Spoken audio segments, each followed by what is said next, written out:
अध्यक्षज्यू, प्रधानमन्त्री केपी ओलीले राष्ट्रपतिको सहयोग साथ एकपछि अर्को गरी प्रतिगामी कदम चाल्दै देशलाई प्रतिगमनको दिशामा धकेल्ने काम गरिएपछि अहिले देश प्रतिगमन र अग्रगमनको द्वन्द्व सङ्घर्षको बीचबाट गुजिराखेको छ। हामीले एकपटक प्रतिनिधि सभा विघटन गर्ने प्रतिगामी कदमलाई असफल बनायौँ, तर प्रतिगामी कदम पूर्ण रूपमा असफल हुन सकेन र अहिले पनि प्रतिगामी कदम फेरि प्रतिनिधि सभा विघटन 2 अन्तर्गत चालिएको छ र हामीले त्यसलाई पुरा परास्त गर्न सकिराखेका छैनौँ भने अर्कोतिर प्रतिगमन पनि आफ्नो योजना अनुसार सम्पूर्ण संविधान र लोकतन्त्रलाई समाप्त गरेर प्रतिगामी निरङ्कुशतान्त्रिक राजनीतिक प्रणाली स्थापित गर्ने उत्कर्ष बिन्दुमा पुगिसकेको छैन र म चेतावनी दिन चाहन्छु, त्यो कहिले पुग्ने पनि छैन। त्यस्तो सपना कसैले नदेखे हुन्छ। हामी प्रतिगमनलाई हर हालतमा परास्त गरी छाड्नेछौँ। यही प्रतिगमन पुरै उत्कर्षमा नपुगेको कारणले नै प्रतिनिधि सभा विघटन भएको अवस्थामा पनि धन्य छौँ कि आज हामी राष्ट्रिय सभामा छौँ सम्माननीय अध्यक्षज्यू। त्यसैले यो राष्ट्रिय सभा समक्ष म प्रारम्भमै 3वटा विशेष अपिल गर्न चाहन्छु। यो राष्ट्रिय सभा तत्कालै अन्त्य गर्ने, अधिवेशन तत्कालै अन्त्य गर्ने दिशातिर नसोचियोस्। सम्बन्धित सबैले यसबारेमा ध्यान जाओस्। प्रतिनिधि सभा नभएको बेलामा यसलाई कुनै पनि हालतमा अन्त्य गर्नु तत्काल हुँदैन। दोस्रो कुरा, यसलाई जनताको आवाज मुखर गर्ने थलो र संविधान र लोकतन्त्रको रक्षाको निम्ति सङ्घर्ष गर्ने औजार र थलोको रूपमा यसलाई सदुपयोग गरिनुपर्छ सम्माननीय अध्यक्षज्यू। र तेस्रो कुरा, सम्माननीय अध्यक्षज्यू, यहाँ कुन पार्टीको पहिला हुनुहुन्थ्यो, त्यो पार्टीका माने कुन गुटको हुनुहुन्थ्यो सोच्ने बेला छैन। यहाँ सम्माननीय अध्यक्षज्यू सम्मानित राष्ट्रिय सभाको अभिभावकको ओहदामा हुनुहुन्छ। त्यसैले केपी ओलीलाई व्यक्तिगत रूपमा सहयोग गर्ने भूमिकाबाट मात्रै आफूलाई सोच्नु हुने छैन र राष्ट्रिय सभाको गरिमा र संविधान र लोकतन्त्रको रक्षाको पक्षमा आफूलाई उभ्याउनु हुनेछ भन्ने आशा र अपेक्षा पनि मैले गरेको छु, गर्न चाहन्छु। तर कता कता निरङ्कुशताको छिटा, अहिले प्रतिगमनको छिटा यही सदनभित्र पनि आउन थालेको महसुस भइराखेको छ। यही सदनमा मैले आधा घण्टा बोलेको छु श्रीमान सम्माननीय अध्यक्ष महोदय, तर आज 20 मिनट समय हुँदाहुँदै नदिने भनेर हुकुम जारी गरियो 15 मिनटको रूपमा। यो राष्ट्रिय सभाका पार्टीहरूको पनि समझदारी गर्नु पर्दैन, पहिलाको परम्परालाई हेर्नु पर्दैन। त्यसकारणले यो चाहिँ कुण्ठित गर्ने दिशातिर गइँदैछ। त्यसो गर्नु कुनै पनि हालतमा उपयुक्त छैन। यसप्रति पनि म आपत्ति व्यक्त गर्न चाहन्छु। सम्माननीय अध्यक्षज्यू, हाम्रो पुर्खाहरूले, हाम्रा पूर्वजहरूले हामीलाई अरू सबै उपनिवेशको जातो मुनि पिसिदा पनि स्वतन्त्र देश दिनुभयो। हामीलाई यो भूभाग अत्यन्तै सुन्दर भूभाग दिनुभयो। हामीलाई हाम्रा आफ्ना मेहनत र परिश्रमको कारणले होइन, हाम्रा पुर्खाहरूले दिएको भूगोलको प्रकृति र उहाँहरूको योगदानको कारणले अन्तर्राष्ट्रिय रूपमा स्वतः पहिचान हुने, चाहे लुम्बिनीको देश होस्, बुद्धको देश होस्, सगरमाथाको देश होस्, वा चाहिँ पशुपतिनाथको देश होस्, जनकपुरको देश होस्, अन्तर्राष्ट्रिय पहिचान स्थापित गर्ने भूभाग दिनुभयो। र हामीलाई विकासको सम्भावनाको हिसाबले पनि अत्यन्तै अपुल सम्भावनाको आधारसहितको देश दिनुभयो, जहाँ जलस्रोत, कृषि, पर्यटन, जडीबुटी र मानव संसाधन एकैपटक छ। त्यस्तो देश विरासतमा दिएर हामीलाई आधुनिक नेपालका नेपालीहरूको समक्ष एउटा अभिभारा दिनुभयो हाम्रा पुर्खाहरूले कि यो देशको राष्ट्रिय सार्वभौमिकता, भौगोलिक अखण्डता, स्वाधीनता, राष्ट्रिय हितको रक्षा गर र आन्तरिक राष्ट्रिय एकता सुदृढ गर है। दोस्रो, समयको आवश्यकता अनुसार नेपालमा लोकतान्त्रिक प्रणाली स्थापित गरेर जनतालाई बलियो बनाऊ, जनतालाई अधिकार सम्पन्न बनाऊ। र तेस्रो, जनताको जीवन परिवर्तन गर र सामाजिक आर्थिक रूपान्तरण गर समृद्ध र विकसित देश बनाऊ। यो अभिभारा हाम्रो थियो। यो अभिभारा पूरा गर्नकै निम्ति नेपाली जनताले 6 दशकभन्दा बढी सङ्घर्ष गरे र नेपालमा लोकतन्त्रको स्थापित गरियो। राजनीतिक प्रणालीको रूपमा सङ्घीय लोकतान्त्रिक गणतन्त्र र यसको लोकतन्त्रको सार्थत्वको रूपमा समाजवाद उन्मुख समावेशी लोकतन्त्र स्थापित गरियो र त्यसलाई नयाँ संविधानमा संस्थागत गरियो। त्यो नयाँ संविधानमा संस्थागत गरिसकेपछि हामीले त्यही अभिभारा पूरा गर्न संविधान कार्यान्वयनको प्रक्रिया अगाडि बढायौँ र त्यो संविधान कार्यान्वयनको प्रक्रियामा नै नेपाली जनताले हाम्रो पार्टीलाई जनादेश दियो र त्यो जनादेश अनुसार केपी ओली प्रधानमन्त्री हुनुभयो र हामीले सरकार चलायौँ। हाम्रो निश्चित कार्यभार थियो।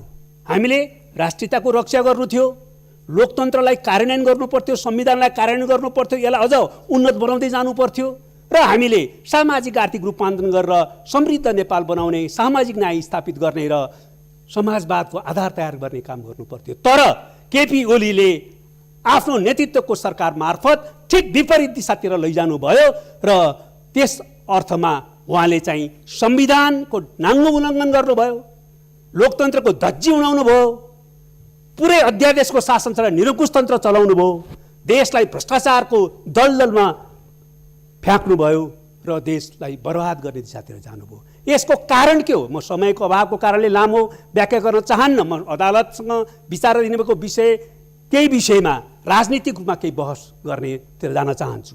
तर यो कारण के हो कि केपी ओली यो ठाउँमा पुग्नुभयो? कारण के हो भने लोकतान्त्रिक दृष्टिकोण, चिन्तन र संस्कृतिको विरुद्ध उहाँ आत्मकेन्द्रित व्यक्तिवाद र चिन्तन र संस्कृतिको को शिकार हुनुभयो। त्यसको कारणबाट आफ्नो व्यक्तिगत महत्त्वाकांक्षा, स्वार्थ र सत्ता लिप्साको निम्ति संविधान र लोकतन्त्रलाई ध्वंस पार्ने दिशातिर उद्धत हुनुभयो। संविधान गए जाओस्, लोकतन्त्र गए जाओस्, मेरो पद चाहिँ छोड्नुहुन्न मैले भन्ने दिशातिर उहाँ जानुभयो। त्यति मात्रै होइन, संविधान र लोकतन्त्र मात्रै होइन, पार्टी र कम्युनिस्ट आन्दोलन पनि सिद्धियोस्, तर मेरो पद चाहिँ छोड्दिन भनेर उहाँले कम्युनिस्ट आन्दोलनमाथि विसर्जनवादी प्रहार गर्नुभयो र एकैपटक प्रतिगामी प्रहार र विसर्जनवादी प्रहार गर्नुभयो र देश अहिले अत्यन्तै सङ्कटपूर्ण अवस्थाबाट गुजिरहेको छ। त्यतिले मात्रै उहाँले सक्नुहुन्थेन। संविधान र लोकतन्त्रका विरुद्ध जाने हिम्मत कसरी गर्नुभयो? कम्युनिस्ट आन्दोलनलाई ध्वस्त पार्ने योजना साथ प्रहार कसरी गर्नुभयो त भन्दाखेरि उहाँलाई आफ्नो व्यक्तिगत जुन प्रकारको लिप्सा थियो, त्यो लिप्साले नेपालमा विदेशी हस्तक्षेप आमन्त्रण गर्ने ठाउँमा पुर्यायो र विदेशीहरूको आन्तरिक मामलामा हस्तक्षेप गर्ने प्रक्रिया अगाडि बढ्यो र त्यसको योजना र मिलीभगतमा उहाँले अहिले संविधान र लोकतन्त्रमाथि आक्रमण गरिराख्नु भएको छ र उहाँले नेपाली कम्युनिस्ट आन्दोलनलाई पनि ध्वस्त गर्नुभएको छ।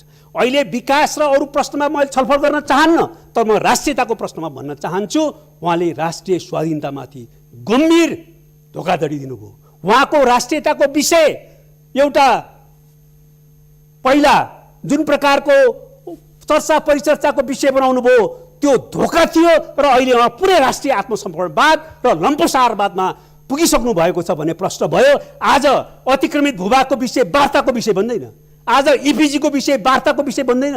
एकपछि अर्को गरेर नेपालमा आन्तरिक मामलामा हस्तक्षेप भइराखेको छ, त्यो बारेमा प्रतिवादको विषय आउँदैन। बरु विदेशी हस्तक्षेप स्वीकार गर्ने मात्रै होइन, विदेशी हस्तक्षेप आमन्त्रण गरेर राष्ट्रिय स्वाधीनतालाई अत्यन्तै गम्भीर सङ्कटमा पुर्याउनु भएको छ।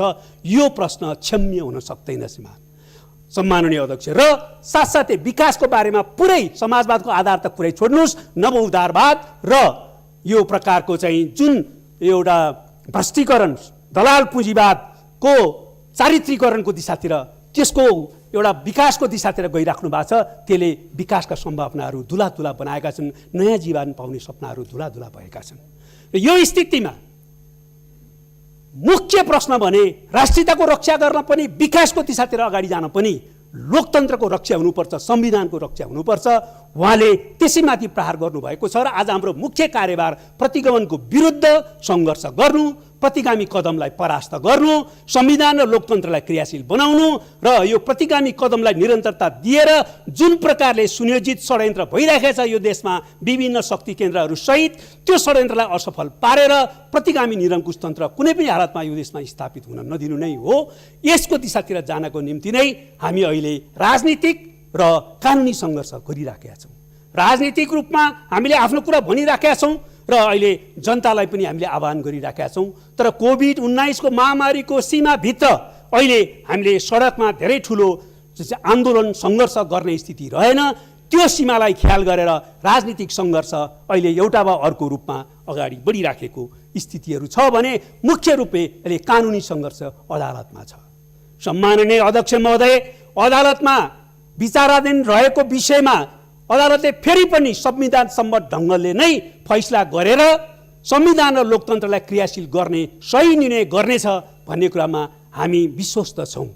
र म भन्न चाहन्छु कि अहिले नेपालको संविधानमा अदालतले नै पहिला फैसला गरिसक्यो कि प्रतिनिधि